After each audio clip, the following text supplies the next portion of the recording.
Hi, good morning, my dear student. Today, we are going to understand your class 8 SST chapter India after independence.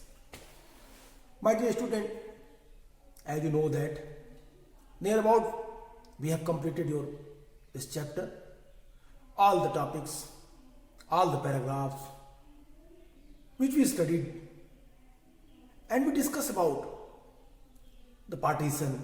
We discuss about the the situation during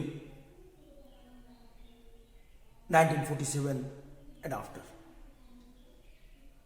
किस तरीके से भारत का विकास हुआ, किस तरीके से हिंदुस्तान, हमारा देश, भारतवर्ष तमाम कठिनाइयों से जूझता हुआ एक विकास के पथ पे आगे बढ़ा.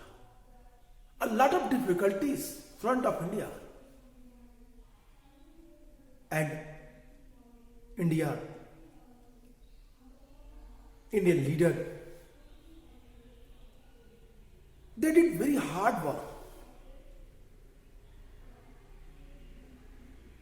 for the development and unity of our nation. My dear, if you have remember the whole chapter and the topic, every topic give us the specific information and also give us information that how India modernized. Path to modernization, एक विकास के मार्ग पे India चला. एक वो step, I mean to say that the path to modernization of the India that was started from 1947. एक विकास की तरफ, एक मॉडर्नाइजेशन की तरफ, एक आधुनिक भारत की तरफ भारत ने अपने कदम 1947 के बाद बढ़ाने शुरू हुए. 1950 के बाद प्लानिंग कमीशन का गठन और 1950 के बाद प्लानिंग कमीशन के बाद की जो स्टेप्स थे, 5 year plan, first 5 year plan, second 5 year plan, third 5 year plan. अगर आप 5 ईयर प्लान पर बात करें, even that is not 5 year plan, the name mention, actually the planning commission आपके बुक में एक टॉपिक में बताया गया है कि प्लानिंग कमीशन क्या है. और प्लानिंग कमीशन के बारे में जब हम बात करेंगे तो प्लानिंग कमीशन का मतलब हुआ कि भारत के विकास का मार्ग कैसे डेवलप हुआ, इसके लिए प्लानिंग कमीशन ने क्या पॉलिसीज बनाई और कैसे उसे एग्जीक्यूट किया. This is the very important things my dear. ये सबसे महत्वपूर्ण बात है कि किस तरीके से हम भारत के विकास को समझें. पंडित जवाहरलाल नेहरू के वो स्टेप्स जिसने इंडस्ट्रियलाइजेशन के मार्ग को प्रशस्त किया, तीव्र औद्योगिकरण की शुरुआत हुई सेकेंड 5 ईयर प्लान में, और फिर भारत में कई सारे डैम बने, कई सारे बड़े बड़े औद्योगिक संस्थान लगे. भिलाई, राउरकेला में, भिलाई में steel plants, Bokaro steel plants, कई जगह तमाम सारी बड़ी बड़ी औद्योगिक कंपनियों ने भारत में स्थापित किया. भारत के सामने एक और समस्या थी कि उस समय भारत किस गुट के साथ जाए. उस समय पूरी दुनिया 2 पार्ट में बटी थी, USSR and USA. USSR they follow socialism, USA follow capitalism. They have their own norms. They have their own policies. And both attracted India that if you will merge with our ideology, if you will follow our ideology, then we would give you the special facility to modernize your country. Bharat के विकास के लिए हम बहुत सारे आपके लिए मार्ग प्रशस्त करेंगे यदि आप हमारी आइडियोलॉजी को मान लें. और फिर ऐसी स्थिति में पंडित जवाहरलाल नेहरू ने बीच का मार्ग बनाया. ऐसी स्थिति में पंडित जवाहरलाल नेहरू ने उन चीजों को देखा जो भारत के लिए महत्वपूर्ण थी, जो भारत के विकास के लिए महत्वपूर्ण थी और जो भारत को एक बार फिर गुलाम होने से बचाती थी. पंडित जवाहरलाल नेहरू को इस बात का डर था कि कहीं भारत इस दो ध्रुवीय विश्व में फंस के न रह जाए। Bipolar world that cannot be affected. Pandit Jawaharlal Nehru denied to follow the complete ideology of socialism and capitalism. Why I am saying complete? Because the medium path was accepted by our Prime Minister Pandit Jawaharlal Nehru. Pandit Jawaharlal Nehru was foresighted, एक भविष्य दृष्टा व्यक्ति थे। उन्होंने देखा, उन्होंने उन चीजों को समझा कि किस तरीके से हम भारत के विकास के मार्ग को आगे प्रशस्त कर सकते हैं, मजबूत कर सकते हैं और हमें क्या स्टेप्स लेने चाहिए। प्रिंसली स्टेट्स का विलय, फिर भारत के नाइबरिंग कंट्री के साथ रिलेशन, फिर नॉन अलाइनमेंट का गठन और फिर नैम के बाद जो चीजें स्टेप्स लिए गए उन चीजों। My dear, this is very very interesting matter. तो आज इन सारी चीजों को हम लोगों ने बात की। हम लोगों ने इस चैप्टर में बात किया कि भारत के सामने स्टार्टिंग में क्या प्रॉब्लम थी जब भारत स्वतंत्र हुआ। Partition of India, during that time India faced a lot of difficulties.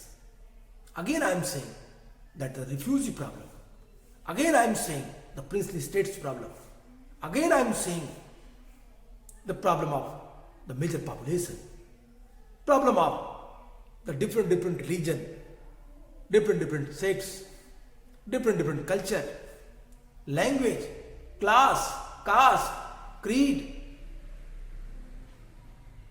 and their unity. And without unity, how can we assume that our nation can be developed? Unity is the very important things for any country to the development. विकास के लिए unity सबसे महत्वपूर्ण part है। अगर देश में एकता नहीं होगी, अगर देश में यूनिटी नहीं होगी, तो देश कभी भी आगे नहीं बढ़ सकता। That is what I am saying. ये सबसे महत्वपूर्ण बात है। My dear, this is what I am saying.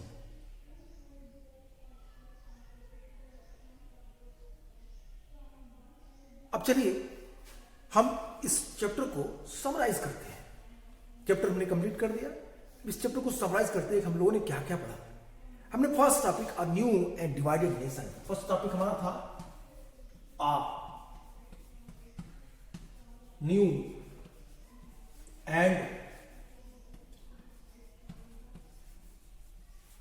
Divided nation.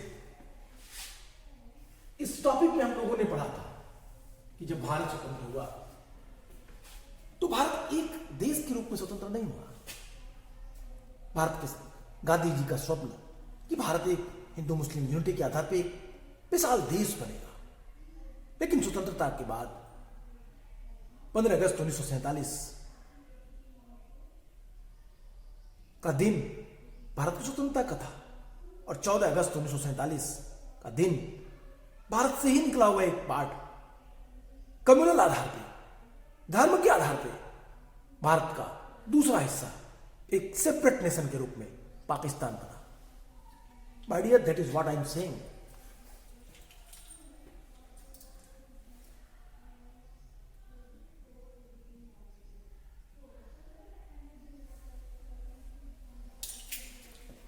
That is what I am saying. ये वही बातें हैं जो मैं आपसे कह रहा हूं। अब इसके आधार पे हम लोगों ने बात की कि जब भारत के सामने ये प्रॉब्लम आई तो क्या क्या प्रॉब्लम थी इंडिया के सामने। तो मैंने आपसे कहा था 8 million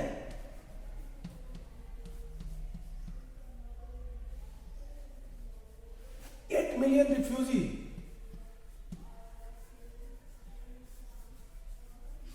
8 million refugee,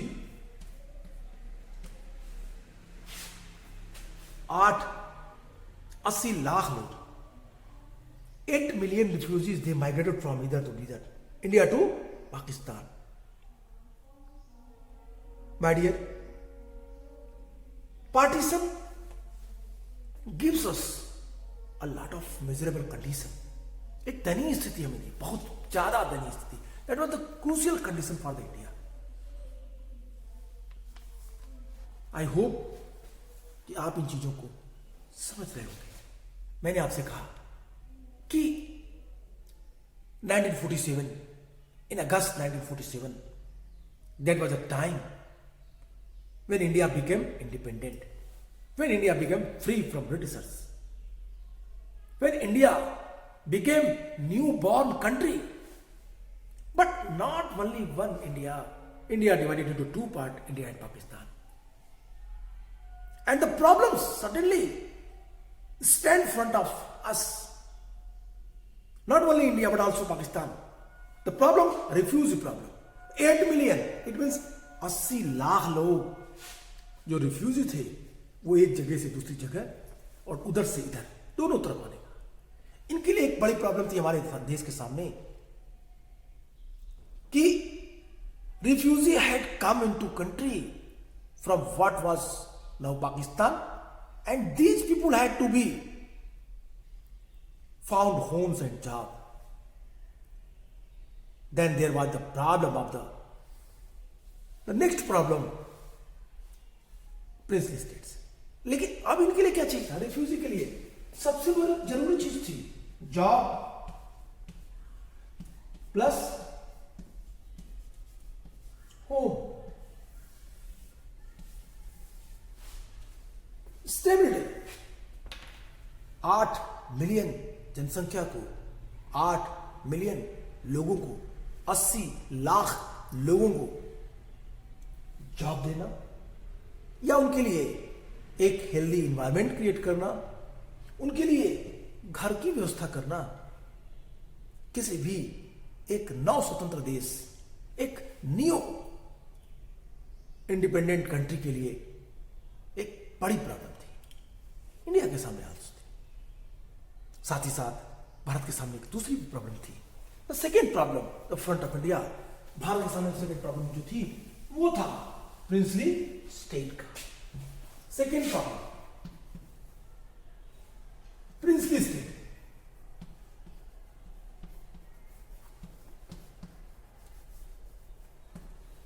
princely state 565 are more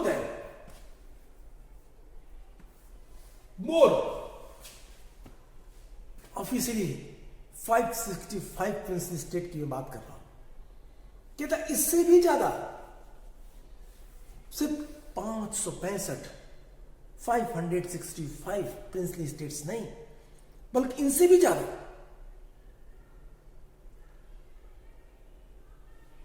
princely states हमारे सामने खड़े थे. माय डियर, एक देश की बड़ी समस्या princely states. My dear, princely states एक बड़ी समस्या भारत की यूनिटी के लिए. Because of Indian independent act, when it was passed, it was clearly mentioned that the princely states they can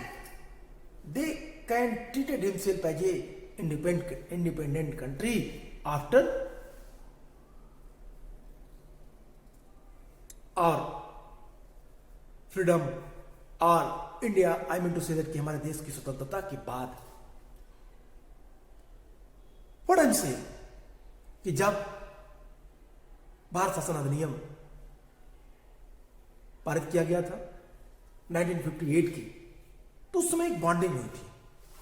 1958 में यह बात कही गई थी कि यदि प्रिंसली स्टेट्स, यदि भारत की जो रजवाड़े हैं वो अपनी स्वामी भक्ति क्राउन के प्रति कर देते हैं तो उन्हें उनके अधिकार, उनके राज्य उन राज्यों में दे दिए जाएंगे. 1858 का ये भारत शासन अधिनियम, Indian administrative act 1858, that was the very important. And उसी का रिजल्ट लगभग 100 सालों के बाद 1947, 18 जुलाई 1947 को भारतीय स्वतंत्रता अधिनियम पारित किया गया.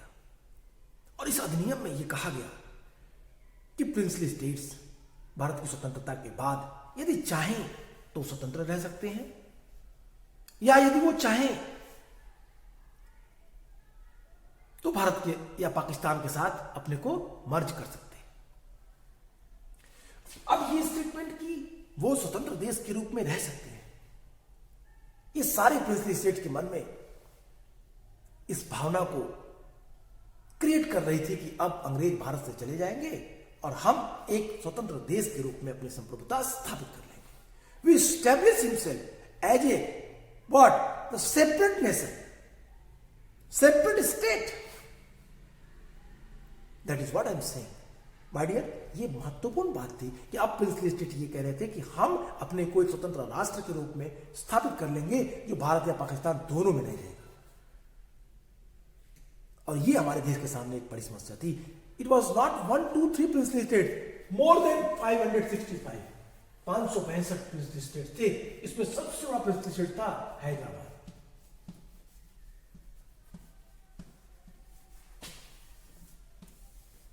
हैदराबाद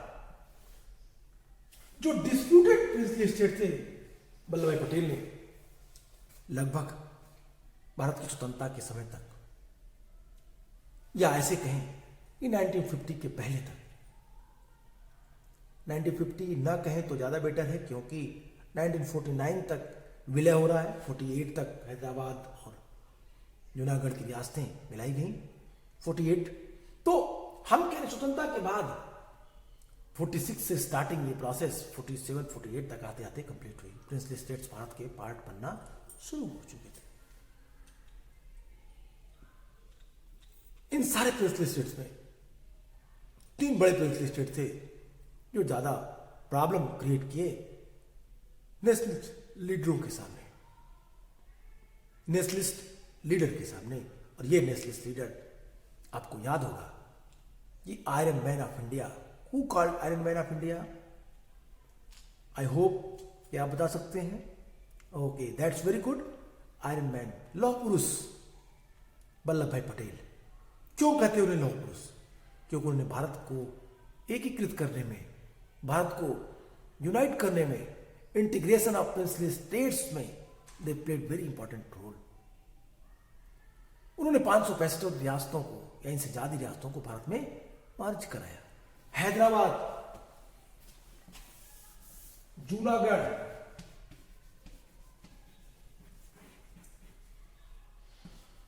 और देर आफ्टर हैदराबाद, जूनागढ़ और JNK,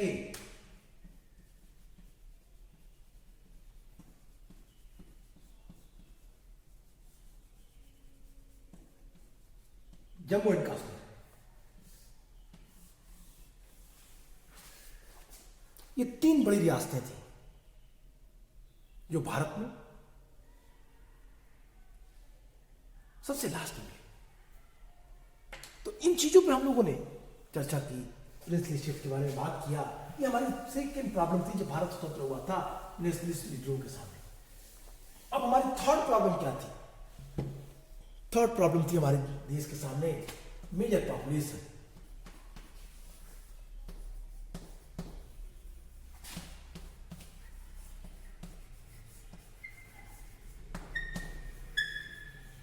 मेजर पॉपुलेशन, एक बड़ी जनसंख्या 365 मिलियन।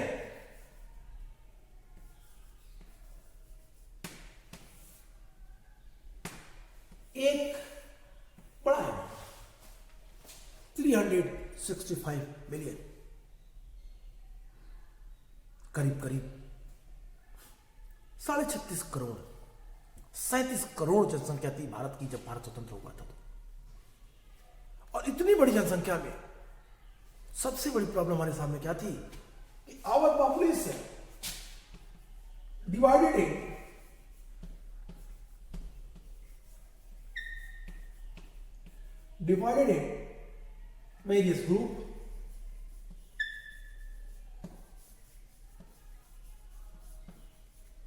various group,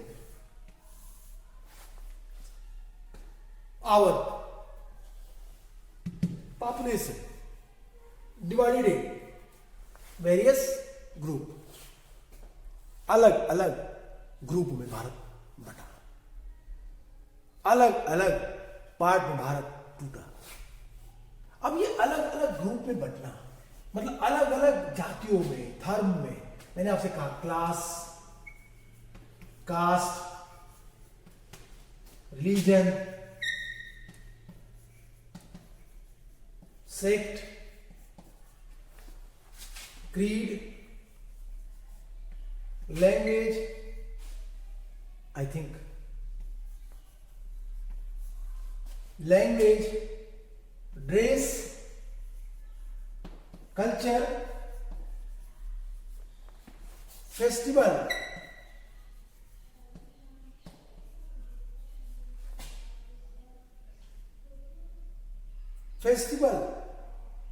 कस्टम, इतनी विभिन्नता हमारे देश में, एकता ही नहीं। और इन सबको क्या करना था? एक साथ यूनाइट करना था। इन लोगों को क्या करना था? एक साथ जोड़ना था। मैंने आपसे कहा कि major population divided into numerous groups on the basis of they can identify their festivals, their class, caste, religion, sect, creed, dress, language, and custom, culture, lot of things. That is what I am saying कि ये क्या था? ये भारत की एकता के लिए एक बड़ा ऑब्स्टिकल्स था, टास्क था कि इन सभी को क्या करना? एक साथ जोड़ना। और इनको एक साथ कैसे जोड़ सकते हैं? जब हम इन्हें एक समान अधिकार दें। और इंडिया ने जब इसके बाद क्या हुआ? फीचर्स में बात किया था हम लोगों ने इस चैप्टर के फीचर। अभी देखिए, अब इसी टॉपिक में हम लोगों ने फीचर ऑफ कॉन्स्टिट्यूशन पे बात की थी। यहीं से हमारा नेक्स्ट टॉपिक शुरू हुआ था और नेक्स्ट टॉपिक था a constitution is written.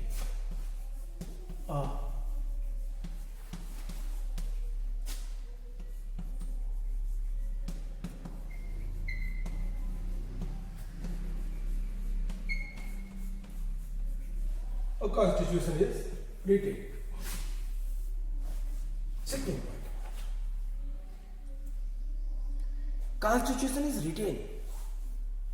इस टॉपिक में हम लोगों ने कई सारी चीजों पर चर्चा की। फीचर,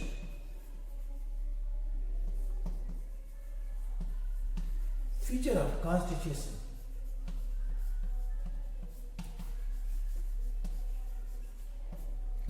फीचर ऑफ कॉन्स्टिट्यूशन में क्या था? हम लोगों ने 3 फीचर से बात की थी। हमने कहा था पहला, एडल्ट फ्रेंचाइजीज,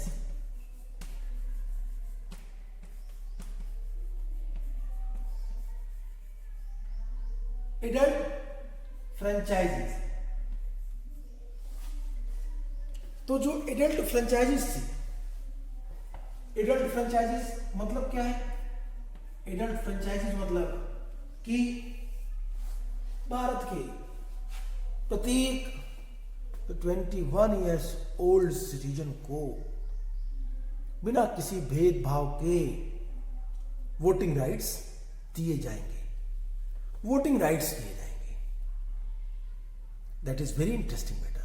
वोटिंग राइट्स, क्या आपको पता है कि जब भारत स्वतंत्र हुआ था, हमारा देश अलग अलग पार्टों में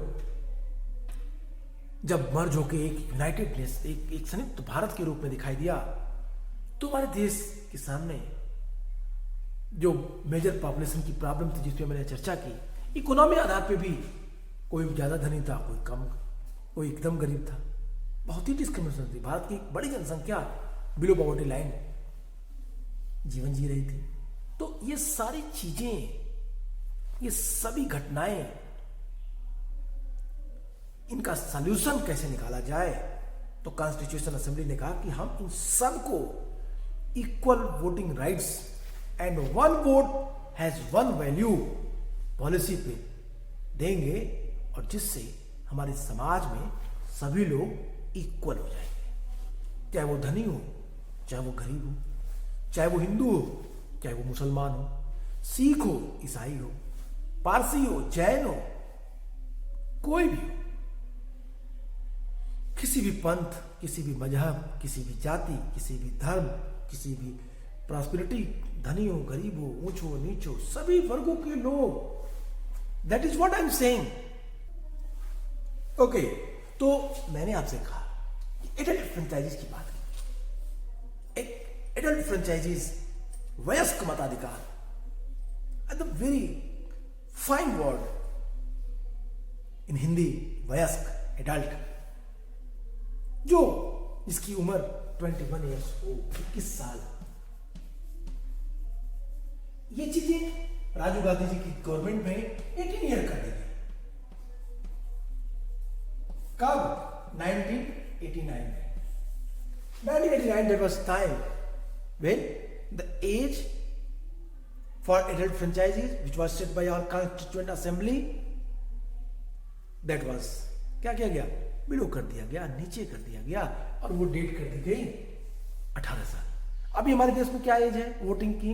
18 ईयर्स की है, 18 साल की है। तो ये आधार पे एडल्ट फ्रेंचाइजीज दी गई। पहला फीचर्स में पहला पॉइंट आप लिख सकते हैं, पहला पॉइंट फीचर में आप लिख सकते हैं ए, adult franchise.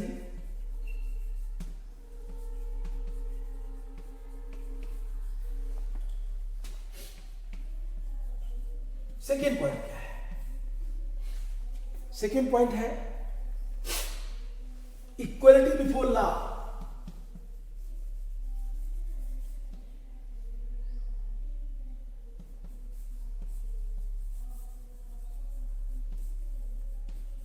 Equality before law second point है। अब फिर पुरानी चीजों पे आइए। मैंने कहा था कि इंडिया की सबसे बड़ी प्रॉब्लम क्या थी कि हमारे देश में भिन्न भिन्न वर्गों के लोग थे। In India there were different types of the people who lived, and according to our constitutions that everyone treated equal before law, everyone have equal right, everyone enjoy their fundamental rights. We will discuss also the fundamental rights. My dear student, I hope you have remember कि हमने आप उस class में fundamental rights के बारे में बातें की थी। तो फंडामेंटल राइट्स भी थी, उन चीजों को भी आप कह सकते हैं, जोड़ सकते हैं, बता सकते हैं। I think you are getting what I am saying. ये चीजें, ये बातें अपने में महत्वपूर्ण थी, रही होंगी। अब आइए इसके बाद इक्वलिटी बिफोर लॉ, कि सभी लोग कानून के समक्ष समान होंगे। और तीसरी प्रॉब्लम थी सी, तीसरा फीचर था हमारे संविधान का, इक्वलिटी बिफोर लॉ स्पेशलिटी थी हमारे संविधान की। सभी को उसने क्या दिया? समानता का अधिकार दिया। कानून के समक्ष सभी लोग समान होंगे, चाहे वो किसी भी धर्म के हो, किसी भाषा भाषी के हो, किसी भी वर्ग के हो, किसी भी पंथ के हो, किसी भी लैंग्वेज, किसी भी कम्युनिटी, कोई भी डिस्क्रिमिनेशन नहीं होगा। सभी लोग कानून के समक्ष समान होंगे। ये भी हमारे संविधान की विशेषता थी। एडल्ट फ्रेंचाइजीज तो दे ही दिया गया था, वोटिंग राइट्स समान थे।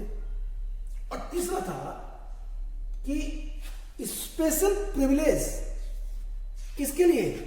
For the depressed class, for the disadvantageous group, special privilege.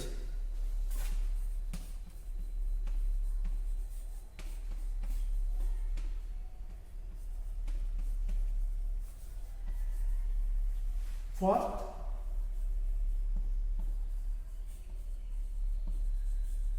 disadvantageous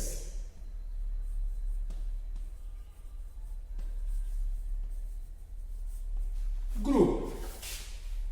My dear, the special privileges for disadvantageous